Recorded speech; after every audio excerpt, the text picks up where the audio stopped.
Hey guys, welcome back to my channel. Now, it's still me. Don't worry, it's still your girl. Just looking a little different, trying something different.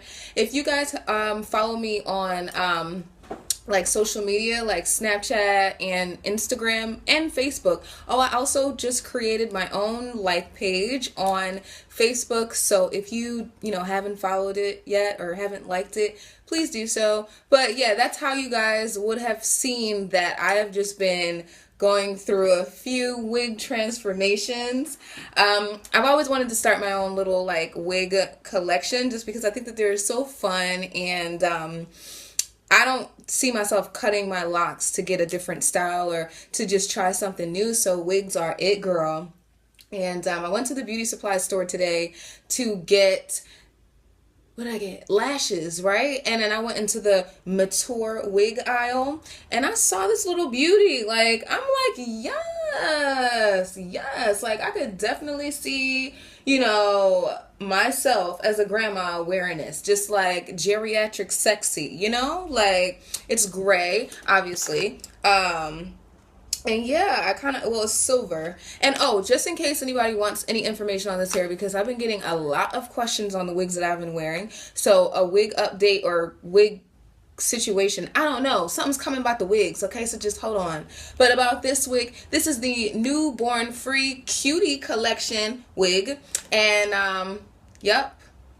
This is the style Cutie Collection 10. This is the item, whatever, we'll need to know that. And the color is cool silver, okay?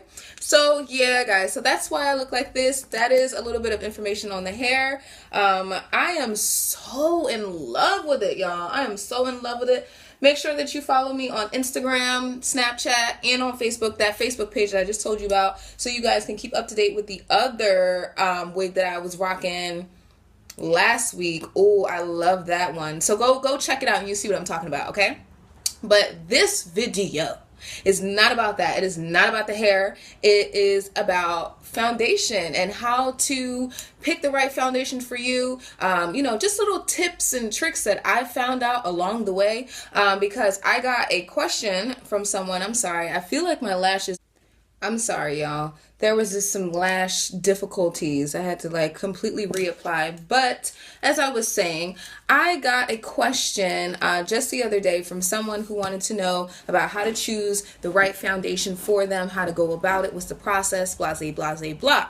Now, this is not the first time that I've actually gotten questions on foundation and shades and stuff. But at the time, I felt like I was still on my own journey as to figuring out what was right for me and what would be good. So it wasn't until recently that I've been so happy with my foundation routine. I've actually changed it since the last one that I've told you about, and really since all the other videos that you guys have watched as to see like what foundation I'm wearing. I am no longer using the Revlon Color Stay.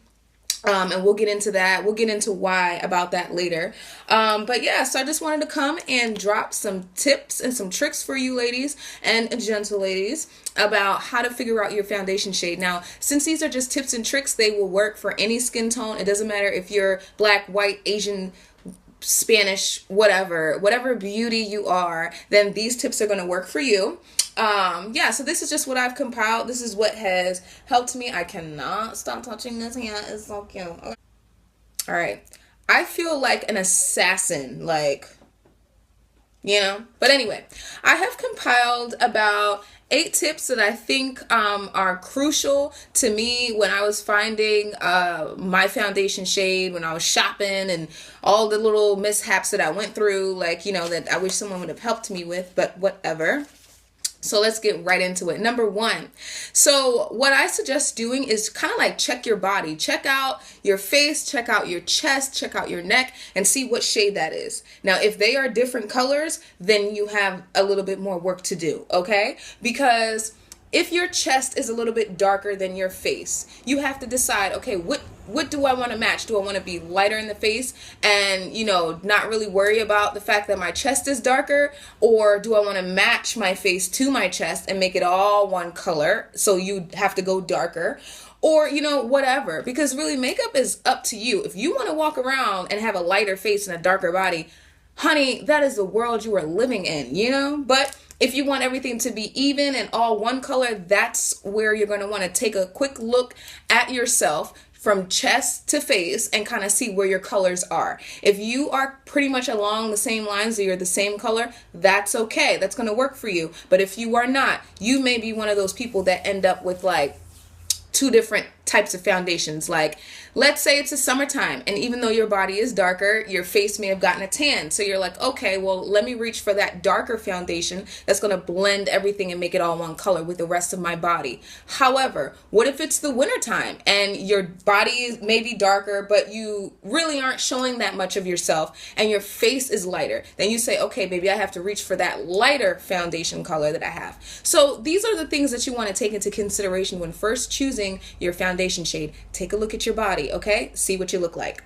The second tip is to get your undertone. Find what undertone you are, because this is what's going to really make sure that your foundation is going to be flawless, seamless, and just amazing, okay? So you need to find your undertone.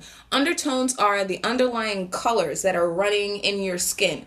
I have a reddish undertone. I'm warm. So, it may not, and it was not that easy for me to find out what it was on my own. So what I suggest is to go into your local Sephora, because they are able to figure out what your undertone is by using like a little machine, and you'll be able to match yourself perfectly with any foundation once you know what your undertone is.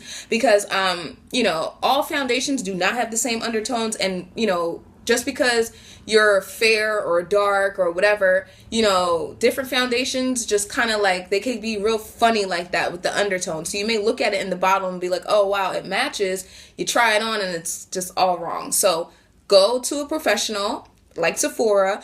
I would say Sephora because they have that little machine and it's amazing. I went to MAC before and she was wrong. So go to Sephora, okay? Figure out your undertone.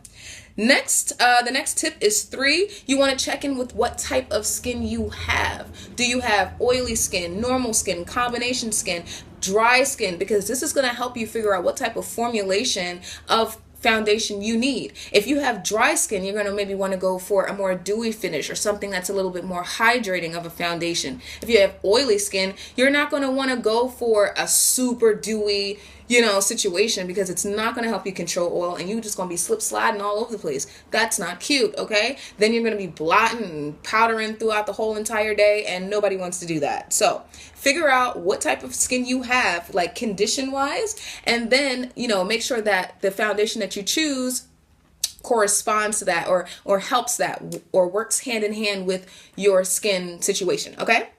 That was number 3. Now, number 4, look out for foundations that contain SPF. Now, it seems like a good thing for you to have some sun protection in your foundation, but honestly, honey, like, I can't speak for all the races, but as far as me, I'm Jamaican, I'm black. Listen, my skin loves the sun, okay? So me missing out on some SPF is fine, And really, not only that, but the fact is, if you are someone who participates in a lot of flash photo photography, like Snapchat, not Snapchat, but you're like an Instagram person, or you do a lot of YouTube, or you're a model, or you're a makeup artist, or whatever it is. If you know that a lot of the work that you do when you have your makeup on is going to require you to take photographs where a flash is required, SPF is not your friend, okay? Because that flashback, can't nobody help you with that. So make sure that you decide whether you want this foundation for just like every day. This is just like for me to go to work. I don't mind having some sunscreen in it.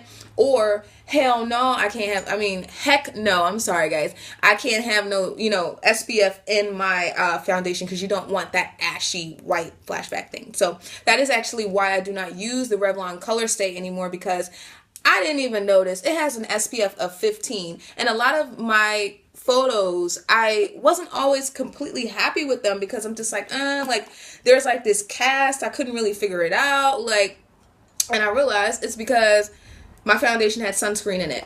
Right now, I'll tell you guys what foundation I'm using at the end of the video. I won't go into that. Let's just keep moving with the tips. The next tip is number 5. You want to decide on your coverage. What type of coverage do you want from this foundation, child? Like, where are you at? Like, how are you living? What's your tea? Girl, do you like sheer to light coverage? You know, do you just want that everyday look, you know, that I'm not really about? Or do you want that medium coverage, you know, where it's kind of like, okay, well, you know, I've got good skin, don't really have a lot of stuff to cover up, and you know, something medium is fine for me. Or are you like me and you want to just create a whole new skin, girl, and you want to go completely full coverage? Now, I have great skin.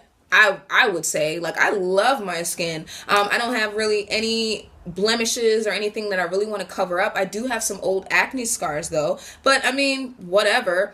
And I still like a really full coverage look. So yeah, that's also really important, because if you're not someone who likes that heavier look and you go get some heavy foundation, it's going to be uncomfortable for you.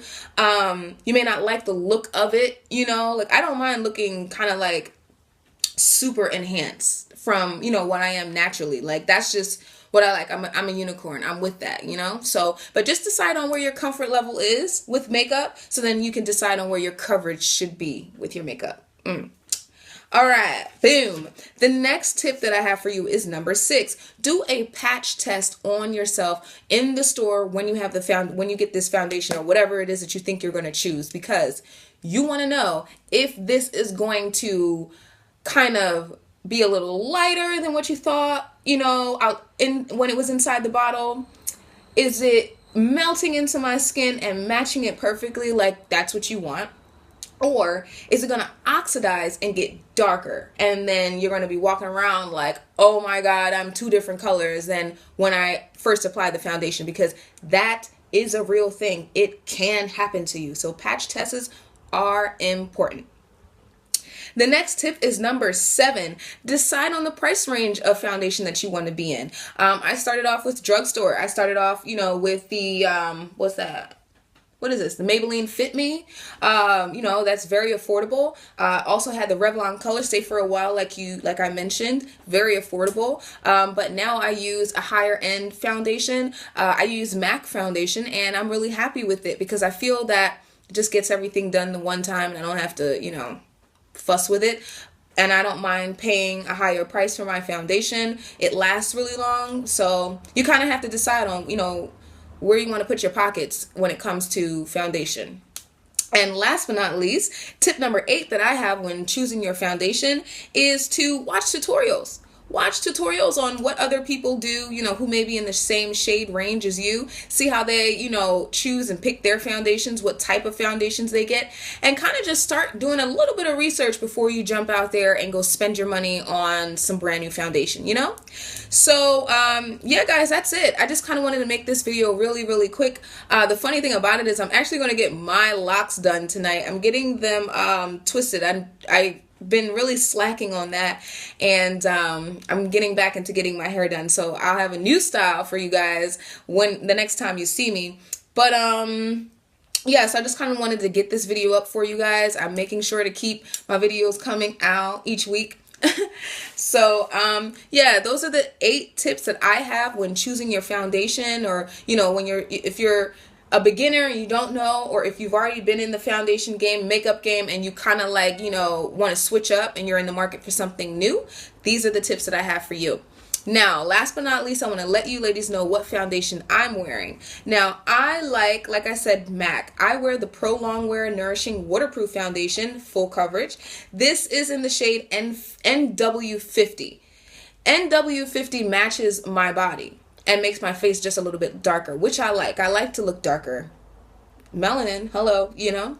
And but for center areas of my face, which are naturally lighter, and sometimes if I just want to kind of lighten up this darker color, I use the Pro Longwear Foundation in NC50. So I have the NW50 and I have the NC50, and these work perfectly for me, applied with a damp beauty blender sponge, and I'm good to go.